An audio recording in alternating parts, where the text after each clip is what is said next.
So this morning we do have. I got to look and see who's in the studio here this morning. We got Tony Bachman. Are you here? President accounted for, Bill. And who's this guy over here that's got that November burn on? Would that be Dave Kelly? That is here and present, yes. All right.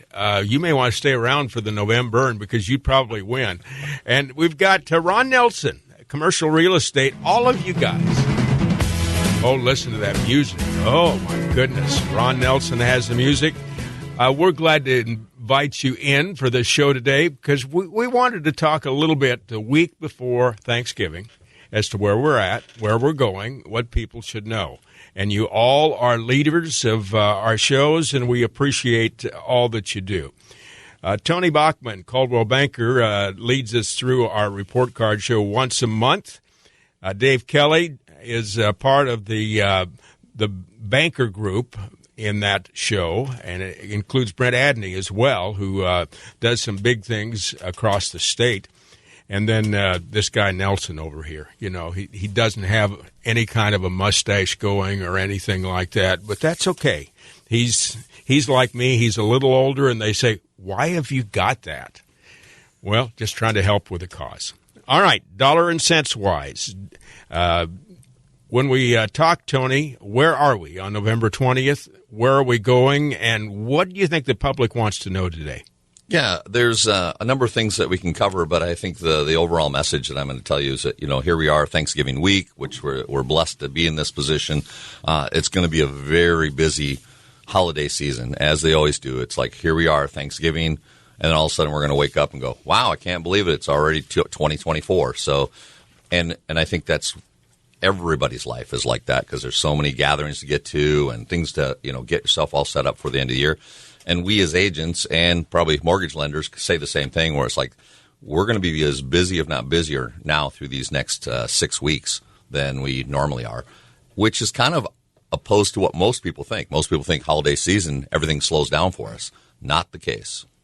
Ron Nelson, you and I were together on Friday. We were talking about the fact that Sioux Falls now has back-to-back-to-back billion-dollar years. That's a big deal as far as Sioux Falls is concerned. Never done it before. Do you think we'll ever do it again?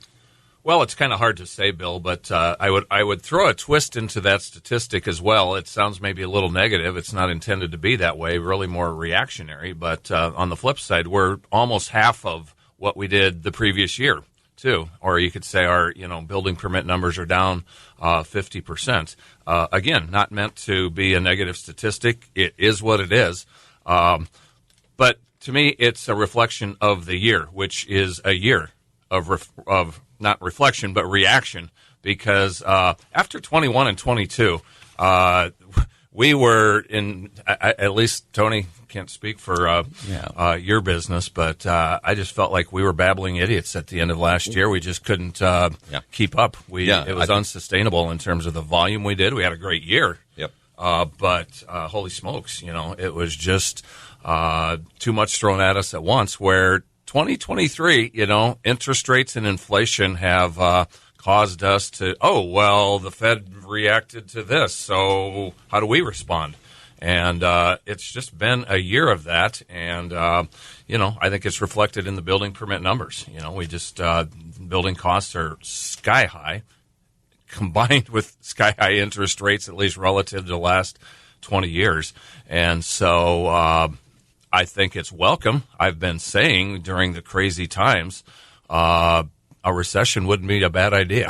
Yeah, it may sound a little contrary to what everybody wants to hear, but I think what's happened is they've leveled the market out a little bit because it was kind of a runaway train for a while, and people were feeling the heat in many different ways. Now, of course, nobody likes the higher interest rates because you've got a generation just about of people who are so used to 4% or less interest rates. So when you say 6%, 7% or 8%, it's sticker shock. But I also know that if you go back far enough into the a certain age group, they're still thinking this is a pretty phenomenal, great interest rate. I don't know. I think moving forward, we're looking forward to 2024, and Dave can address this. But I've heard many people to say that we're looking at more favorable interest rates in 2024 coming forward. Right, Dave?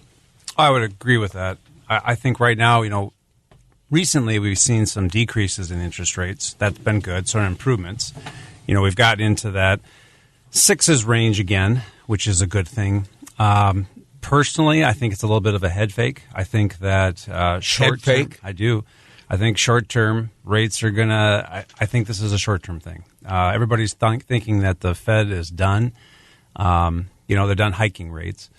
I don't know. Getting that inflation down from like 5 to 3% is way easier than getting it from 3 to 2. And I don't think that they're going to some people are even calling for cuts in the short-term interest rate right now.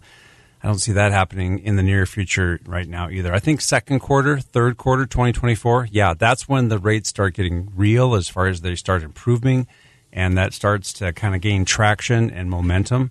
So I'm excited about that. Right now, it's definitely a good time if you're in the market and you've got a contract. I would definitely lock it in because I do think there could be some volatility there. So. Well, we saw the interest rates go down and the gas prices go down substantially in the last week. We were below $3 a gallon. How long's it been for that? Been a long time. Yeah. It's refreshing to see, and I think it will be helpful for many families. If you talk about expenses, I mean, obviously we talk about inflation, we talk about food prices, but fuel prices is one of those constant variables where a lot of people. It's amazing how when you can drop that down 50 cents a gallon or more, how that has a huge impact in people's lives. At the end of the month. All right, we need to get what's your name? Tony Bachman? Tony Bachman yes. is the name. You've got some facts and figures. You've got to be out of here in about 5 minutes. Yeah. So share those numbers, and then we'll get into commercial, and we'll get into a couple of Kellys talking to us about financials. Okay. So what I had is just that market's still strong, but it's cooling down a little bit. And, here's what we've seen in the November market since the 1st of November. When we look past what the October market metrics were is that, new listings-wise, we've seen 414 new listings, which is encouraging. We need more listings. Our inventory levels are low, but we'd like to see those bolstered up a little bit more. But also, we've seen 175 price changes out there, which means we're having some market corrections where people have, they maybe their neighbor sold their home for, X, and they're thinking, my house has got to be worth X also. Well, the market has corrected because of interest rates, and so maybe now we're having to do X minus something here. And so that's where we see a number of price changes. Also, you see sellers who are willing to do potentially maybe an allowance toward an interest rate buy down or something like that. So I think that in a buyer's case, buyers are in a really good position right now if they're looking with the idea that maybe they can get their interest rate bought down, or with the part where Dave was talking about in the third or fourth quarter of 2024, they could do a refi. The other thing is that we had 75 homes that went pending. We had 251 homes that sold in the last 20 days. And the other thing is that it's a little bit of a change from the COVID, 2020, 2021, 22. We've had 136 open houses in the last 20 days, so which is in the past. When in those last couple of years, you didn't see that number. You probably saw maybe 20 open houses, because there just wasn't that many people holding the open houses because there was nothing to hold open. They'd go on the market and they'd be sold before they even get to the market type of thing. So, so when we talk about the market's still strong, it is strong. Yes, cooling down a little bit, and that's kind of how I relate those numbers. Is the fact that we are starting to see a little bit of price changes, increase in the number of homes that are being put out on the market, but we welcome that because we need it. We're down about 50% from 2018 inventory levels, but we're not down 50% on buyers. We actually have more buyers. So they're standing on the sidelines ready to go, and Dave can tell you that all they're doing is just waiting for the right moment, the right house, and the right rate. And I would echo what Tony's, some things are loosening up out there, but I still think I had a first-time home buyer on Friday that for some reason they thought they could underbid somebody, and it was a new listing that had just come out of the market, appropriately priced. Well, they lost it because, again, you still got to listen to your agent, and that's the benefit of having a really good realtor is you got to listen to them. Sometimes, yes, if the listing's been on there for a while, you see some open houses, maybe there's some opportunity there. But I would say you got to be careful, though, too, because you can miss out, and it's still a good time. All right, we need to get Tony out of here quickly, but you mentioned you can't stress enough how important it is to get pre-approved on a mortgage. Absolutely. Don't wait too long to buy. And when wondering if Christmas is a good time to list your home or not, you said? It's a perfect time to list your home. The reason is homes look so cozy, so, homey, that sort of thing. When you have all your Christmas decorations up, people can put themselves in their home and say, wow, this would be amazing. So I've always said ever since I've started this business, when you go to show a home and it's got the Christmas decor in there and it looks great, smells great, people fall in love with it pretty quickly. The taxes are scaring some people as far as what they're having to pay because of the value of that home. Those numbers went up, but that's what you pay for a more expensive home. It is. It's just one of those things that just kind of goes hand in hand. So you're right. I think it's a part of that whole sticker shock with people just getting used to prices on homes. Taxes are going to go up because the city, the county, they all need to make sure that they're providing us with the services. All I can tell you is I am so excited when I come in on 26th Street from the east side of town now. I've got 5 lanes, 2 lanes going each way and a center line, and it is amazing. So I'm glad to pay taxes if that's what I get, where I get really nice roads, and that is what we get for our taxes. Last thing for you is you'd mentioned Thanksgiving. Is that a time that people are actually looking at homes if they have an interest in moving here? There is. Matter of fact, I've got people that are coming in from out of town, and we're going to be busy over the weekend on Friday, Saturday, and Sunday out showing homes to a couple different sets of people because they're coming here for their relatives. They plan on moving to South Dakota, and whether they're just trying to get an idea of what's in the marketplace or if they find the right home, they're going to make an offer. So I think, yes, it's a very busy time for us. All right, we'll get you out of here. We'll get this Ron Nelson guy in. We'll talk commercial. Dave Kelly and Kelly will be up at 9:32. Ron Nelson is with us on Friday shows, Nelson Commercial Real Estate. And one of the things he sent me, maybe an hour or two after the show, was this note. He sent a note that said one of the secrets that Santa Claus was on Phillips Avenue in a cherry picker putting Christmas decorations up and down Phillips Avenue. You mentioned it was hilarious. A guy in a Santa suit on a cherry picker is just an example of the great fun community we live in. And guess what? He's on the front page of the paper today. Well, good for them. Yeah. I mean, it's one of those things, Bill, that I just literally had to idle slowly down the street, make sure he saw me, honk at him, give him the thumbs up. I had, it was a nice day, so I rolled down the window and I just said, dude, you rock. Happy holidays, Santa, and thanks for, helping make our city a fun and great place to live. Those people just joining us this morning, we had Tony Bachman in the first group. He was joined by Dave Kelly and Ron Nelson, who does commercial real estate. Where are we? Commercial real estate the week of Thanksgiving. Well, like I said, Bill, 2023 has just truly been a year of reactions, and I would say we were in a different place in January than we were in July, than we are now in November. And a lot of that is just kind of obviously interest rates are the catalyst for, causing people to, have different reactions. But I was interested in hearing Tony's comments as to how home buyers, have responded, to those interest rates because, and Dave can tell you this, and, you used to sell homes and your wife still does, you can just buy less home with, a different interest rate. And clearly the same thing goes on in commercial. However, it seems to be more of a disconnect in the commercial side than the residential side. That's why I was interested in kind of hearing Tony's comments and how it works in his world because, especially interest rates are specifically sensitive in the investment property arena. You would think that would be as much of a cause and effect reaction as residential because you can't buy as much or your yields are going to be a lot different,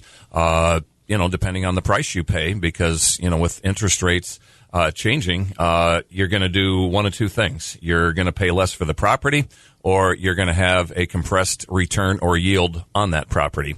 And so that's what we've been dealing with and property owners haven't reacted as well to these changes because, again, we generally say that means your prices have to come down a little bit for it to work, and they just haven't been too thrilled in doing it. Now, we just literally last week had a new component that goes into the fray. There's an investment property out there. It's a larger one in that 10 million range, and probably still demand is still strong. So there's going to be 5 or 6 offers on it. You kind of get to know, some of the players. And one of the groups I'm representing is probably going to be in at an interest rate in the mid to high 7s. And they've got their limit. Here's where it works, and here's where it doesn't. Anything over this, it doesn't work. And we found out that there's 3 offers higher than this group's offer, and we found out one of the groups has money at a point and a quarter better than our group. So it's just practically a formula, that they can pay more and we can't. So that is some of the interesting dynamics that are going in the investment marketplace. But it's affecting all categories. I've talked about contract for deed being introduced as a new option in a market that there'd be some real estate people would say, "What's a contract?" Yeah, for Dave. deed? I mean, how long's it been? Last contract for deed I did was in the 90s. Yeah. And so, of course, I was around in the 90s, and so not to say all of my skill sets in that area are brushed up on, but I got a leg up on the millennials that can't even pronounce it, much less know what it is. And so, but the point is, we are utilizing and incorporating outside strategies than just banks, to get deals done, because there's still interest in making deals. There's still needs in the marketplace, and people are paying more and getting less, when they have to, in terms of just sucking up the higher interest rates and recognizing that this isn't where I wanted to be. Why didn't I jump, 2 years ago? But, we always play shoulda, coulda, woulda. And, this is what we have to deal with today. And so that's why I say when 23 has been really just a year of reactions, because we've had a lot of new stuff thrown at us. We could talk about the East Coast, we could talk about the West Coast, but why not talk about Omaha, Des Moines, and some of those places in the Midwest? How we compare with those kind of communities as far as commercial real estate. What are you hearing, Ron? Well, lots of similarities. I actually just last week did a 5-city tour where I had an assignment in Aberdeen, and so when I do that, I swing through Brookings, I swing through Watertown on the way up, do Aberdeen on the way back, I swing through Huron, actually drive through Redfield. I've actually done some business in Redfield over the years, maybe like twice. But, I'm driving through anyway, so you just kind of pay attention as you're cruising through. But like I said, Huron and Mitchell then are on my return home visits to just stay abreast of individual communities because, you bring up Omaha's, Des Moines, Cedar Rapids, even Minneapolis, Fargo's. And, we have regional differences, but man, you look at the unemployment numbers, things like that. We complain about, our low unemployment of 1.7%. The Chamber does a great job every month in their publication. They have a little grid and a map that shows what the unemployments are in these various communities, and we're not much different. We're typically, a little lower, but, if you're one town's 1.7% and the other one's 1.9, 2.3, it's not that much difference, and you still feel it. And, so that's kind of the thing that you talk about, the coasts and all that. They kind of have their sort of personality as to what's going on in the Midwest. So do we, and in as much as Sioux Falls generally does kind of top the charts in terms of the metrics that we all are important to us, we're very similar, in really all this kind of breadbasket of the U.S. right in the Midwest. The other thing is our small communities around us. We're seeing a lot more about Harrisburgs. We're seeing a lot more about other communities. That's a good feeling that we have those communities that are growing as well. Well, and I would say, candidly, the 2020s specifically, I think we've emerged from a city of Sioux Falls to, a Sioux Falls metroplex, and I've talked about, my first 20 years in the business, I could probably count on one hand how many deals I've done in each of those 4 communities. And those 4 I'm referring to, Harrisburg, Brandon, and Hartford. Last couple of years, I would say 30-40% of my business is coming from doing deals in these smaller towns. And so, again, like I said, they do have their own city limits. They do have their own identities and personalities. But yet we're all kind of melding together as a metroplex. Ron Nelson, appreciate your side on it. We're going to talk with the Kellys next.